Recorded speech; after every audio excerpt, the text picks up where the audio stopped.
Assalamualaikum warahmatullahi wabarakatuh ya. Jumpa lagi saudaraku di channel Kampus Ilmu Hikmah.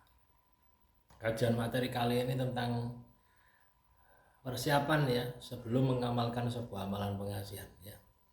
Tapi sebelum itu ya ada sebuah komentar ya dari saudara kita. Kaitannya dengan di media sosial itu ngegas ya. Ngegas itu apa ya? Emosi ya. Target itu emosi terhadap Anda. Itu kan juga ada reaksi gitu ya. Itu biasanya terjadi karena kamu tidak bisa visualisasi. Energi amalan pengasihanmu itu tidak masuk. Target itu hanya kena vibrasinya saja ya. Hanya kena cipratan ya. Apa ya, vibrasinya itu ibarat Anda ya jalan ya. Jalan pas ada genangan air, ada mobil lewat, terus Anda kena kecipratan airnya, yaitu ibaratnya seperti itu. Sama juga ada sebuah pertanyaan, saya menjalankan pelet 3 pelet sekaligus, badan saya sakit semua, apakah itu benturan energi? Itu bukan benturan energi ya. Kalau pelet itu bukan benturan energi, tapi jin pelet itu minta sesaji. Karena kamu tidak bisa mencukupi, akhirnya energi batinmu yang dihisap ya. Bedanya seperti itu ya. Hati-hati ya. Pelet itu menggunakan sesaji ya. Ibarat kita itu pakai jasa ya. Pelet itu ibarat kita pakai jasa makhluk halus ya.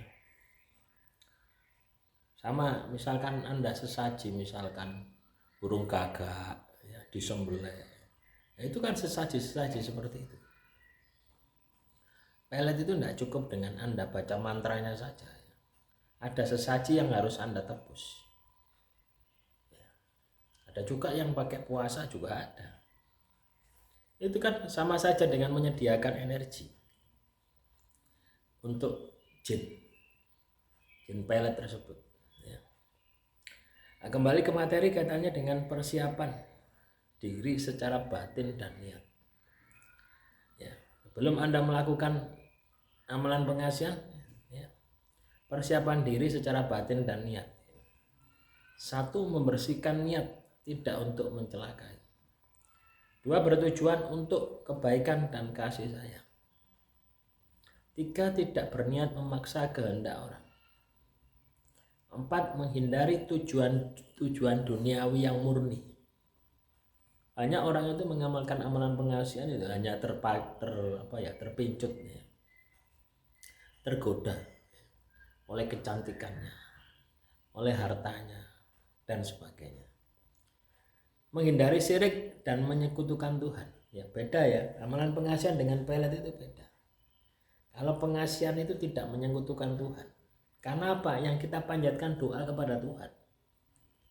Beda dengan pelet, kamu menyekutukan Tuhan, karena kamu tidak minta kepada Tuhan tapi minta kepada makhluk halus. Bedanya seperti itu ya. Bertanya pada hati nurani ya. 6, 7, melatih keikhlasan. 8, menyadari bahwa cinta tak bisa dipaksakan. 9, membuka diri untuk menerima takdir. 10, siap menghadapi hasil yang tidak sesuai dengan harapan. Jadi Anda harus siap juga ya. Misalkan tidak sesuai dengan keinginan Anda, ini Anda harus siap. Siap tidak melekat pada hasil. 12, memiliki komitmen batin pada amalan. 13, tidak sedang dalam marah atau dendam. Jadi ketika kita mengamalkan amalan pengasihan itu tidak sedang dalam keadaan marah atau dendam. Itu pengasihan. Kalau pelet ya, justru ketika Anda dendam dan marah itu akan lebih cepat. Kenapa? Karena itu adalah kendaraannya makhluk halus, kendaraannya setan. Itu bedanya di situ ya. menenangkan diri dulu sebelum memulai ya. Jadi sebelum memulai itu kita tenangkan diri dulu, kita relaxkan diri dulu, menyadari bahwa pengasihan bukan ilmu main-main ya, pengasihan itu bukan ilmu main-main ya. Nah, kalau Anda sudah mengamalkan amalan pengasihan 1 terus tidak berhasil, ganti 2, berarti Anda main-main. Itu juga salah satu sebab Anda gagal. Berniat memuliakan, bukan memperbudak. Artinya targetmu yang akan kamu tundukkan itu nanti akan kamu prioritaskan hidupnya, akan kamu beri kasih sayang, melepaskan hawa nafsu, melatih kesabaran, tidak bergantung sepenuhnya pada ilmu. Selanjutnya pembersihan diri dan lingkungan 21 sampai 40. Mandi keramas terlebih dahulu. Melakukan mandi kembang jika memang itu perlu ya. Berwudu atau mandi besar bagi yang muslim. Membersihkan pakaian dari najis dan kotoran. Mengenakan pakaian yang bersih dan sopan. Membersihkan kamar atau tempat untuk menjalankan tirakat itu harus bersih. Menyingkirkan benda-benda kotoran yang berantakan. Ya. Kalau perlu juga membersihkan ya. Menaburi ya, melakukan ruqyah pembersihan dengan garam. Menabur bunga juga bisa ya, untuk aromaterapi ya, atau pakai buhur ya, dupa.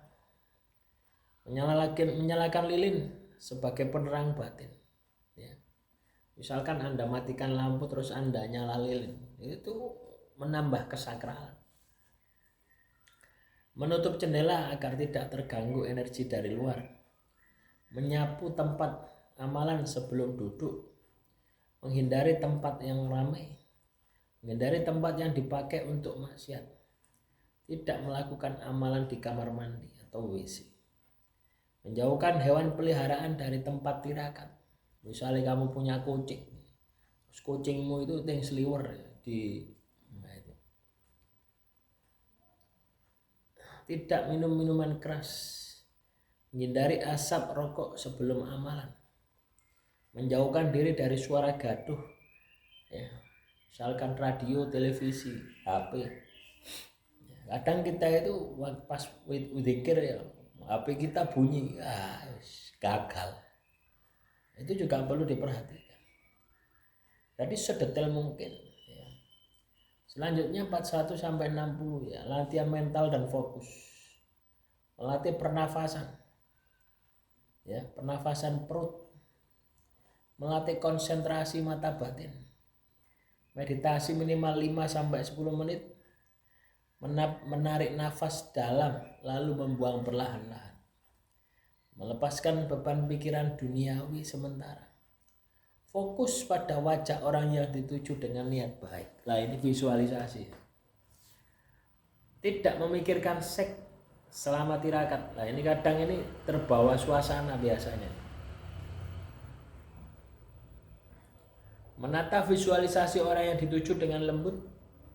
Membangun perasaan cinta kasih secara universal. Memusatkan pandangan ke dalam hati. Melatih afirmasi positif. Menghentikan segala pikiran negatif. Afirmasi positif itu jangan merasa rendah diri gitu. Pesimis gitu. Wah, saya ini tidak mungkin diterima, itu kan pesimis ya. Berdoa minta perlindungan dari mara bahaya. Meminta izin kepada leluhur secara batin. Ya. Membangkitkan rasa percaya diri. Menjaga senyuman dan energi positif sepanjang hari. Menyendiri ya, sejenak sebelum memulai. Selanjutnya, laku spiritual dan tirakat. Ya, Anda bisa postur dengan puasa muti, puasa Senin Kemis, puasa Nabi Daud, puasa Ngasrep, puasa Pati Geni. Tidak tidur siang hari ya. sebelum tirakat. Menghindari makanan ya, pedas, menghindari makanan yang mengandung daging, minum air putih yang bersih, ya, berdoa dengan khusyuk di waktu sepi tengah malam, melakukan amalan di hari baik, ya, melakukan amalan di jam keheningan ya, antara jam 12 sampai jam 3, membaca surat-surat pilihan, membaca doa pengasihan dengan tartil dan tenang, menjaga wirid yang disyaratkan secara disiplin, melakukan wirid mantra dengan jumlah ganjil. Ya, jadi jumlah ganjil itu juga bisa ya teman-teman. Misalnya Anda baca 1000 ya, tambahi 1001. Itu juga ada asror gaibnya juga. Nah, itu bisa Anda coba. Membaca Al-Fatihah untuk guru atau leluhur. Ya. Paham ya? Selanjutnya etika dan sikap sehari-hari. Tidak memaksakan cinta, tidak menyakiti pasangan, perasaan ya, target. Tidak menyebarkan gosip tentang target. Tidak mempengaruhi secara kasar, hipnotis. Tetap bersikap baik meski belum berhasil. Menjaga kesucian hubungan jika belum halal. Tidak mempermainkan cinta orang lain, tidak menggunakan ilmu sebagai alat manipulasi, mengucap syukur setelah selesai tirakat, bersikap tulus dan terbuka, menjaga lisan dari kata-kata kotor, tidak mudah emosi dalam hubungan, menyadari bahwa cinta bukan milik satu pihak saja, tidak menggantungkan hidup pada cinta, membuka diri untuk kemungkinan yang baru, tidak menyombongkan diri setelah berhasil, tetap meminta petunjuk Tuhan, menjaga amal dan sedekah rutin, tidak menyalahgunakan kekuatan batin, berdoa agar diberi jodoh terbaik menurut kehendak Tuhan. Ya, jadi kalau kita ini sudah sering ya, tirakat ya, menjalankan tirakat, itu kekuatan batin kita itu akan bangkit ya, akan muncul. Ya. Bisa jadi targetmu itu tidak kena, tapi orang lain kena, bisa jadi seperti itu. Ya, itu biasanya memang kamu tidak ada takdir dengan orang tersebut. Ya. Dan orang yang kedua bisa jadi lebih cantik ya, dan lebih mudah Anda mendapatkannya. Biasanya seperti itu kalau kamu tidak berhasil. Sudah lama tidak berhasil, jangan berpikir bahwasannya amalanmu itu tidak ada efeknya, tidak ada energinya. Tetap ada energinya ya, cuma kamu tidak bisa visualisasi sehingga tidak berhasil. Ya bisa jadi karena memang tidak ditakdirkan ya. Nah, sebagai manusia ya, persiapan tadi itu perlu Anda perhatikan ya. Demikian, semoga bermanfaat. Assalamualaikum warahmatullahi wabarakatuh.